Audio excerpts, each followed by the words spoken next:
Welcome dear students, as you know we are doing chapter 9 Rural Development of Indian Economic Development. Previous video में हमने discuss किया some important institution agency offering credit in rural area और उसमें हमने बात की थी credit cooperative societies की।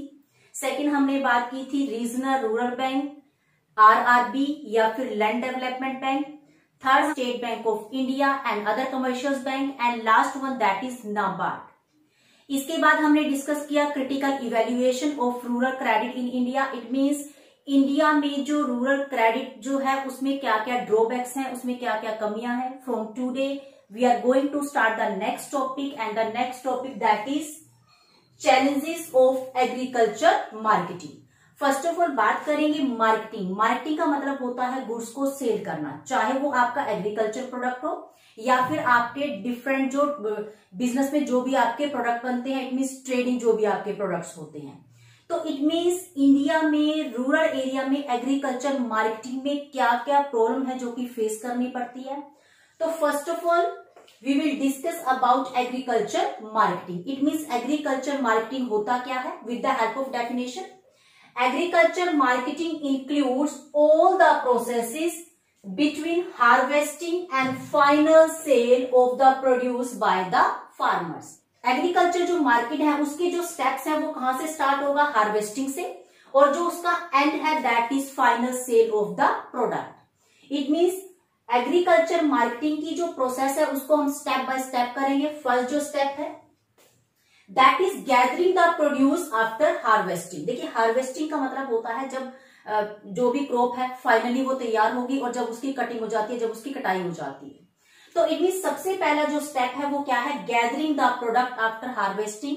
हार्वेस्टिंग के बाद जो प्रोडक्ट है उसको एक जगह इकट्ठा करना।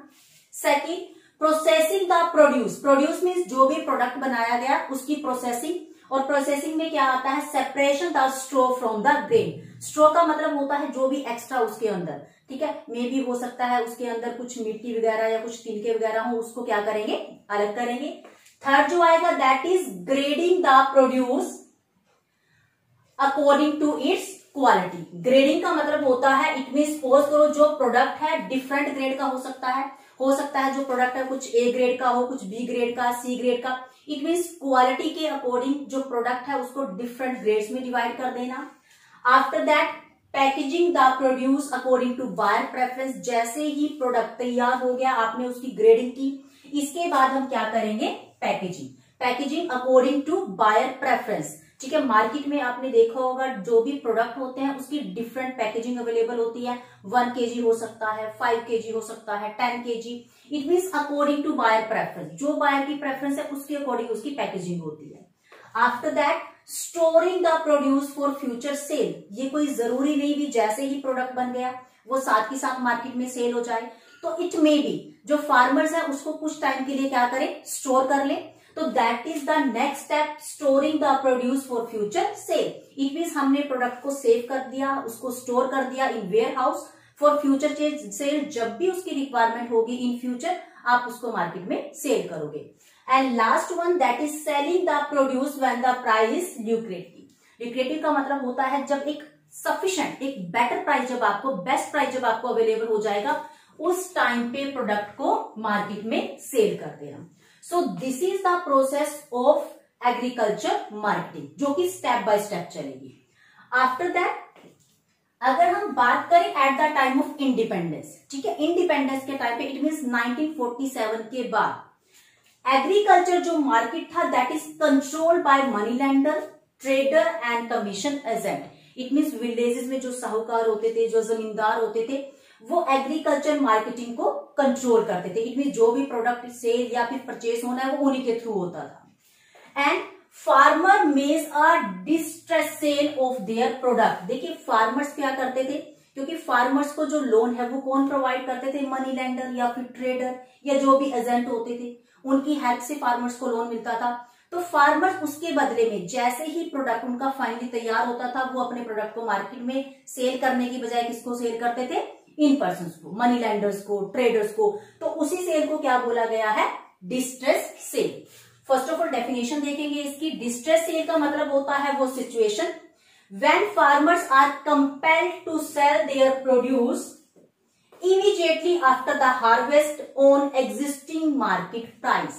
It means distress sale का मतलब होता है जैसे ही कोई भी क्रॉप फाइनली तैयार हुई, साथ ही साथ उसको किसको सेल कर देना, मनी लेंडर्स को, ट्रेडर्स को, या फिर जो कमीशन एजेंट थे, वट एवर, जो प्राइस वो, जिस प्राइस पे वो आपके प्रोडक्ट को परचेज करने के लिए तैयार है।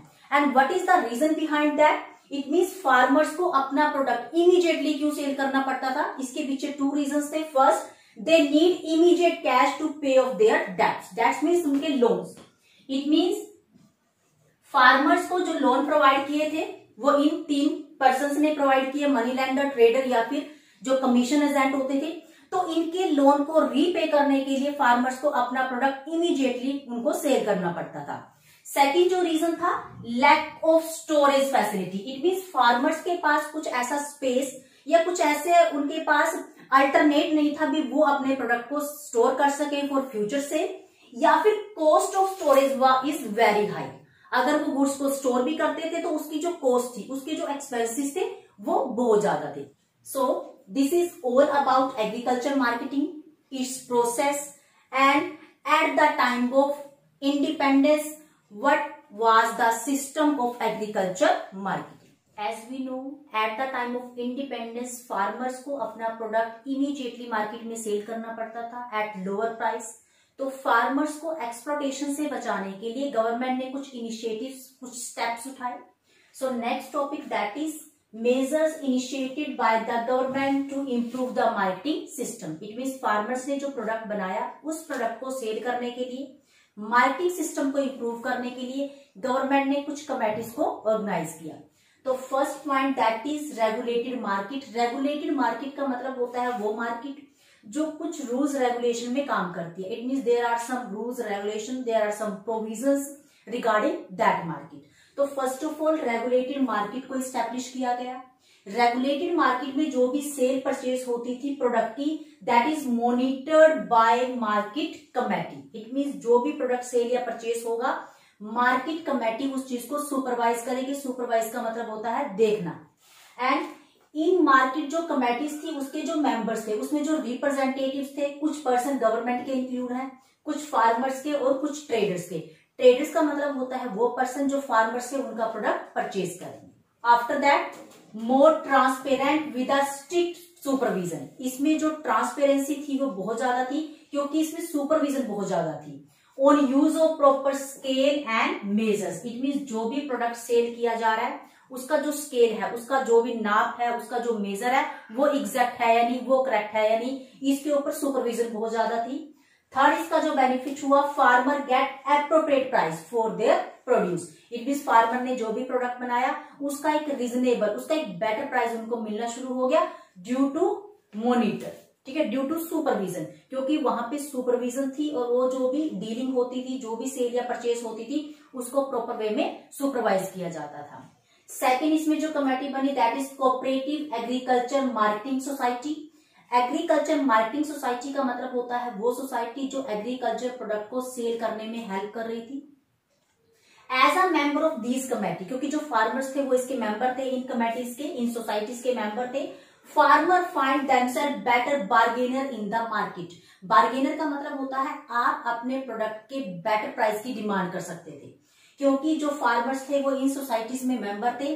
तो एज अ मेंबर और कलेक्टिव इसमें सेल होती थी, able to get better price of their product through the collective sale. Collective sale it means बहुत नंबर ऑफ फार्मर्स इसमें मेंबर थे।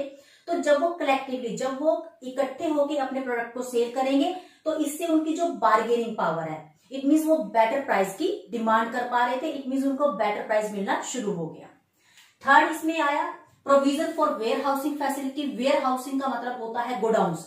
इट मीन्स फार्मर्स ने प्रोडक्ट बनाया लेकिन उनको साथ के साथ मार्केट में सेल करने की जरूरत नहीं है, वो अपने प्रोडक्ट को स्टोर कर सकते हैं गोडाउन्स में, वेयर हाउसिंग में। और वेयर हाउसिंग जो फैसिलिटी है वो कौन प्रोवाइड कर रहा है? Central and state warehousing corporation, जो कि फार्मर्स को ये फैसिलिटी प्रोवाइड करती है भी वो अपने प्रोडक्ट को उस टाइम तक स्टोर करके रखें जब तक उनको एक रीजनेबल प्राइस, जब तक एक बेटर प्राइस उनको मार्केट में ना मिले। It help in storage. इससे जो फार्मर्स हैं उनके लिए प्रोडक्ट को स्टोर करना इजी हो गया।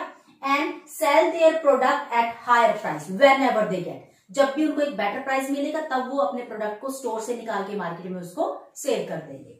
Next that is subsidised transport. Subsidised transport का मतलब होता है रीजनेबल लो कॉस्ट पे ट्रांसपोर्टेशन फैसिलिटी प्रोवाइड करना।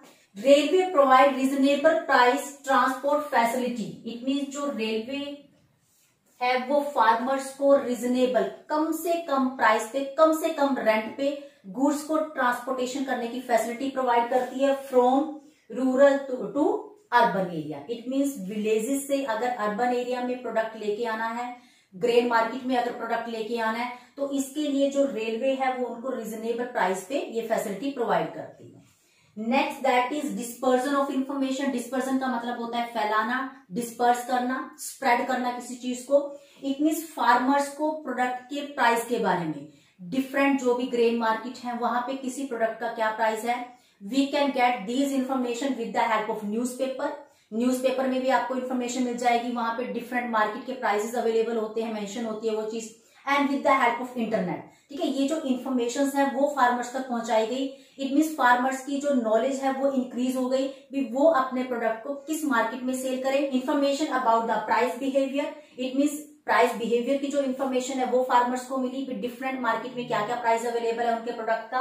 And help farmers how much and when to cell.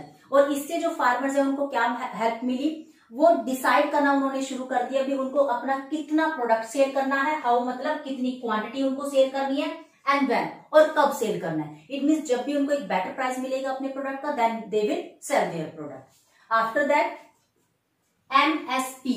MSP that is the minimum support price. Farmers को loss से बचाने के लिए government minimum support price decide करती है। मिनिमम सपोर्ट प्राइस का मतलब होता है फार्मर्स को कम से कम इतना प्राइस तो मिलेगा ही मिलेगा अपने प्रोडक्ट का। इट मीन्स जैसे ही फार्मर ने हार्वेस्टिंग की, प्रोडक्ट को मार्केट में लेके आए, तो इससे क्या होता है, जैसे ही प्रोडक्ट की सप्लाई इंक्रीज होती है, प्रोडक्ट का जो प्राइस है वो क्या हो जाता है, क्रैश हो जाता है। क्रैश का मतलब प्रोडक्ट का प्राइस डिक्रीज हो गया। प्रोडक्ट का प्राइस डिक्रीज होने से फार्मर्स को लॉस होगा और फार्मर्स नेक्स्ट ईयर के लिए क्या प्लानिंग करेंगे भी वो अपनी प्रोडक्शन को कम करेंगे ताकि सप्लाई कम हो जाए और उनको एक बेटर प्राइस मिले। लेकिन अगर सप्लाई कम हो जाएगी तो इससे हम अपनी बेसिक रिक्वायरमेंट या हम अपनी कंट्री की जो डिमांड है उसको फुलफिल नहीं कर पाएंगे। तो दैट्स व्हाई गवर्नमेंट ने क्या पॉलिसी ऑप्ट की, मिनिमम सपोर्ट प्राइस।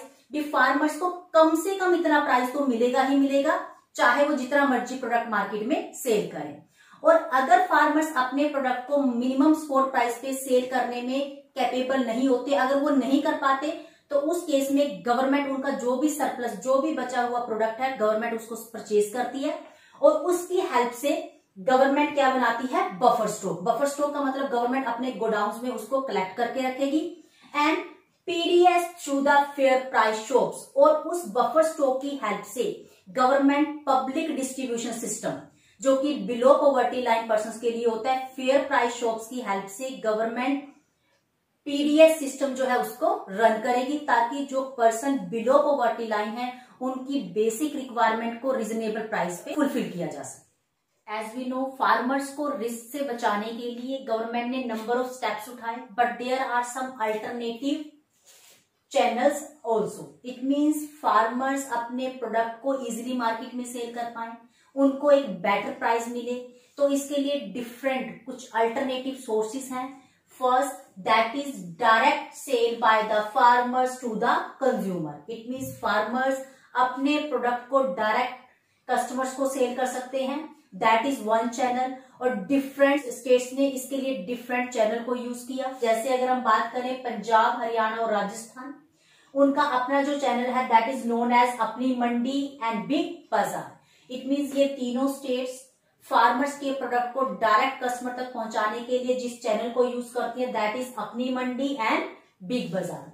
सेम वैसे ही आंध्र प्रदेश में रोहू Bazaar and in Tamil Nadu that is Uzhavar सैंडल्स। तो ये मार्केट्स के नेम है, ये चैनल्स के नेम है जो कि डिफरेंट स्टेट्स यूज करती हैं अपने प्रोडक्ट को डायरेक्ट कस्टमर को सेल करने के लिए। अदर देन अगर हम बात करें फार्मर्स हैं, इनके पास जो अदर जो ऑप्शन है that is direct sale to national and multinational companies. It means जो फार्मर्स हैं वो अपने प्रोडक्ट को डायरेक्ट नेशनल या फिर मल्टीनेशनल कंपनीज को भी इसके सेल करती हैं। For example Reliance retails, it mean जो रिलायंस रिटेल है वो फार्म प्रोडक्ट को डायरेक्ट कस्टमर तक पहुंचाने का काम करता है। अब इसके जो बेनिफिट्स हुए, इट मीन्स कस्टमर तक डायरेक्ट प्रोडक्ट को पहुंचाने के लिए डिफरेंट अल्टरनेटिव मेथड्स को यूज किया गया। तो इसका जो बेनिफिट हुआ, इसके जो एडवांटेजेस हुए फार्मर्स को, फर्स्ट जो इसका एडवांटेज हुआ that is advance payment to farmers. कई बार जो कंपनीज हैं मल्टीनेशनल कंपनी, ठीक है, या फिर जो नेशनल कंपनीज हैं, वो फार्मर को इन एडवांस पेमेंट करती है कि जब भी उनका फार्म प्रोडक्ट तैयार हो जाएगा, ठीक है, वो उसके फार्म प्रोडक्ट को वहां से परचेज करेंगी और इसके लिए वो फार्मर्स को एडवांस पेमेंट करती है। सेकेंड इसका जो बेनिफिट हुआ, इससे मार्केट का एक्सपेंशन हो गया, help in expansion of market for farm product. पहले फार्मर्स अपने प्रोडक्ट को किसको सेल करते थे, डायरेक्ट लैंडलॉर्ड को, मनी लैंडर्स को, बट अब वो अपने प्रोडक्ट को नेशनल इंटरनेशनल मार्केट में भी सेल कर सकते हैं। इट मींस मार्केट का साइज इंक्रीज हो गया। और एक थर्ड जो इसका बेनिफिट हुआ that is reduce price risk. इससे स्मॉल एंड मार्जिनल जो होल्डर्स थे, इट मींस जो छोटे फार्मर्स थे, उनको जो रिस्क था, इट मींस एकदम से प्रोडक्ट का जो प्राइस है वो क्रैश हो जाएगा, उससे फार्मर्स को लॉस हो जाएगा, तो वो जो रिस्क है वो रिड्यूस हो गया। आफ्टर दैट फार्मर्स को एग्रीकल्चर मार्केटिंग का जो रिस्क है उससे बचाने का जो अदर मेथड है, नेक्स्ट जो स्टेप हो सकता है that is agriculture diversification and market risk. It means with the help of agriculture diversification market risk को रिड्यूस किया जा सकता है। एग्रीकल्चर डाइवर्सिफिकेशन का मतलब होता है various type. It means agriculture में अदर देन क्या ऑप्शन हो सकते हैं, अदर देन व्हीट, राइस, किन किन चीजों की प्रोडक्शन हो सकती है, और क्या फार्मर्स एक ही टाइम पे एक से ज्यादा क्रॉप्स की प्रोडक्शन कर सकते हैं या नहीं कर सकते, या फिर अदर देन फार्मिंग और क्या क्या ऑप्शंस है फार्मर के पास to earn some money. It means हमें सिर्फ क्रॉप प्रोडक्शन नहीं करनी, अदर देन और क्या ऑप्शंस हो सकते हैं। तो फर्स्ट ऑफ ऑल इसकी डेफिनेशन देखिए। एग्रीकल्चर डाइवर्सिफिकेशन का मतलब होता है रीएलोकेशन। रीएलोकेशन का मतलब होता है डिवाइड करना, ठीक है, रीएलोकेट करना of some farm productive resources into new activities or crops reducing the market risk. It means farm जो प्रोडक्टिव रिसोर्सेज हैं, चाहे वो लैंड है, लेबर है, कैपिटल है, उसको रीएलोकेट करना डिफरेंट एक्टिविटीज में, न्यू एक्टिविटीज या डिफरेंट क्रॉप्स में, ताकि जो मार्केट रिस्क है वो रिड्यूस हो जाए। फॉर एग्जाम्पल एक ही टाइम पे अगर जो फार्मर है डिफरेंट क्रॉप्स की प्रोडक्शन कर रहा है, मे भी हो सकता है अगर एक क्रॉप का प्राइस रिड्यूस हो गया, हो सकता है दूसरे क्रॉप का प्राइस इंक्रीज हो जाए, ठीक है, तो इससे जो फार्मर का जो लॉस है वो क्या हो जाएगा, बैलेंस हो जाएगा। इट मींस सपोज करो फार्मर ने व्हीट की प्रोडक्शन भी की, साथ में शुगर केन की प्रोडक्शन भी की और कुछ फ्रूट्स वेजिटेबल्स की प्रोडक्शन भी की। सपोज करो अगर व्हीट का प्राइस रिड्यूस हो गया बट जो फ्रूट्स या जो वेजिटेबल्स थी उनके प्राइस हाई हो गए, तो इट मींस जो फार्म प्रोडक्ट है, फार्म एक प्रोडक्ट के लॉस को दूसरे प्रोडक्ट से के प्रॉफिट से कवर किया जा सकता है with the help of agriculture diversification. Agriculture जो डाइवर्सिफिकेशन है उसको फर्दर टू पार्ट्स में डिवाइड किया गया। इसके टू एस्पेक्ट्स हैं। फर्स्ट है diversification of crop production. It means जो क्रॉप प्रोडक्शन है उसमें डाइवर्सिफिकेशन कैसे किया जाए, डाइवर्सिफिकेशन इट मींस उसको कैसे डिफरेंट पार्ट्स में डिवाइड किया जाए। अब इसमें फार्मर्स को मोटिवेट किया गया सिंगल क्रॉपिंग सिस्टम से मल्टी क्रॉपिंग सिस्टम में शिफ्ट करने के लिए। इट मींस सिर्फ एक ही चीज की प्रोडक्शन ना की जाए, मोर देन वन जो क्रॉप्स है उसकी वो प्रोडक्शन करे। And moreover subsistence farming to commercial farming. पहले जो फार्मर्स थे वो किसके लिए प्रोडक्शन करते थे, सब्सिस्टेंस के लिए। सब्सिस्टेंस का मतलब होता है सिर्फ अपनी आजीविका, सिर्फ अपनी रिक्वायरमेंट्स को फुलफिल करने के लिए। लेकिन अब जो फार्मर है उनको मोटिवेट किया गया कमर्शियल फार्मिंग के लिए। कमर्शियल फार्मिंग इट मींस ऐसी चीजों की प्रोडक्शन करें, उन क्रॉप्स की प्रोडक्शन की जाए जहां से उनको एक बेनिफिट मिले, एक जिसको कहते हैं ना एक बेटर प्राइस वो गेन कर पाए और फार्मर्स की जो फाइनेंशियल पोजीशन है उसको इंप्रूव किया जा सके। सेकंड जो ऑप्शन है that is diversification of production activity. Production activity या फिर हम कहें employment, it means other than agriculture employment options और क्या क्या हो सकती हैं फार्मर्स के पास। तो इसमें डिफरेंट ऑप्शंस आती हैं। A shift from crop farming to other area of production. It means crop farming के अलावा other than crop farming और कहाँ फार्मर्स जो है वो इनकम अर्न कर सकते हैं। इसमें मेनली 4 ऑप्शंस आती हैं। First animal husbandry, second fisheries, third horticulture and last that is cottage industry. It means other than crop production in 4 areas में जो फार्मर्स है खुद को एंगेज कर सकते हैं और इनकम अर्न कर सकते हैं। In the next video we will discuss all the 4 concepts in detail. So this is all about the channel of distribution. It means agriculture marketing में गवर्नमेंट या जो फार्मर्स हैं उनको क्या क्या प्रॉब्लम फेस करनी पड़ रही हैं, उन प्रॉब्लम को रिमूव करने के लिए गवर्नमेंट ने कौन कौन से स्टेप्स लिए, क्या क्या इनिशिएटिव गवर्नमेंट के द्वारा लिए गए और कौन कौन से अल्टरनेटिव सोर्सेस हैं फार्मर्स को जो रूरल मार्केट है उसके लॉस से बचाने के लिए। सो in the next video we will discuss the next topic. Till then revise this concept. Thank you dear student. Thank you so much.